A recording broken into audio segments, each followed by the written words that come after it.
it's Joey with GeekTyrant.com. We are here at CinemaCon in Las Vegas in Caesar's Palace, where they're holding all of the presentations for the studios.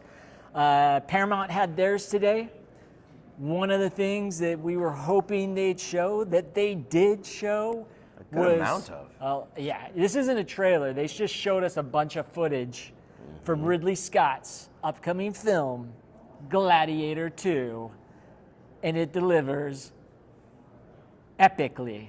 On every level. On every level. If you are a fan of the first movie, which I'm sure most of you are, then Gladiator II is definitely going to stab you and cut your head off. Right. And so I was interested to see how they were going to integrate people like Pedro Pascal and Denzel Washington, Joseph Quinn. Yep. And what they showed us from all three of them actually surpassed my expectations. They all look great. Great. I mean, and the production value is just the whole thing of everything about this movie is just out of control. The scale is huge. It's a lot bigger than the first movie. With, the way filmmaking has changed since then, they were able to do a lot more. I mean, there are scenes in the footage we saw where they are having the battleship wars in the Colosseum. Like, I remember reading about those, and they didn't have it in the first movie. And now you get to see that brought to life. The Colosseum filled with water, with sharks and ships. It's crazy fun. Battling each other. It is amazing. Like, so now good. we know what that looked like, and it's so cool. It's better than what I imagined that to be. Yeah. Joseph Quinn straight up plays an insane person. Oh, he's bonkers in this movie. And he's so good at that. Like, he's so twisted. Like the eyes. Oh man, it just gives me chills. His eyes are just like, there's crazy in his face. You're just like, would not want to meet that guy on the street at night or in the daytime. Let's be honest. Let's just leave him at that.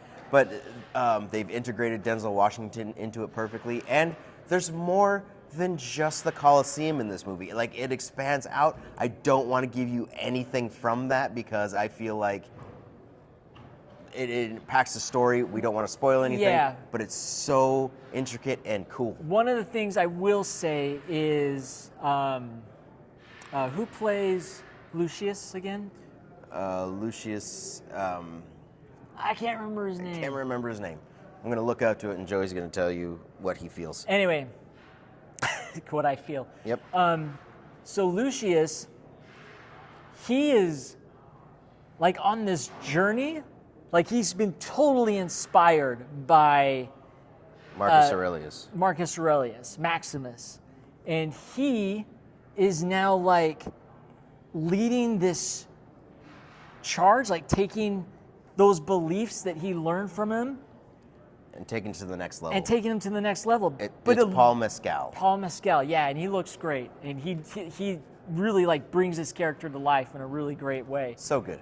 And it's interesting because he's fighting in the gladiator arenas. Mm-hmm. And I'm not quite sure what's happening here, why this is, but he is. Like, so there's this growth thing where you're going to see him living the life of what Maximus was living, kind of. Right. But I'm wondering if it's a choice. If this is a life he chose. Right, and they kind of leave that up for a mystery, and it's really intriguing. Because I'm also not sure what his mom thinks, because his mom seems to be in on all this stuff. So I'm really curious to see what this is about. Right. Like, I'm going in it with... but it looks fascinating. Yeah, I'm going in it with really high expectations after what we just saw. Sir Ridley Scott, seems to have outdone himself with this movie, and I'm really excited to see what else we can find. He took it to the next level. He absolutely Like, if you're did. looking for a Gladiator movie that like goes to like 10 more levels up or more, he turns it to 11. He turns it to 11. So yeah, we're excited for you guys to check it out. We have more videos coming today. It's our last day at CinemaCon. Please join us on this journey, and we'll be here to bring you the information. And as always, we'll see you at the movies.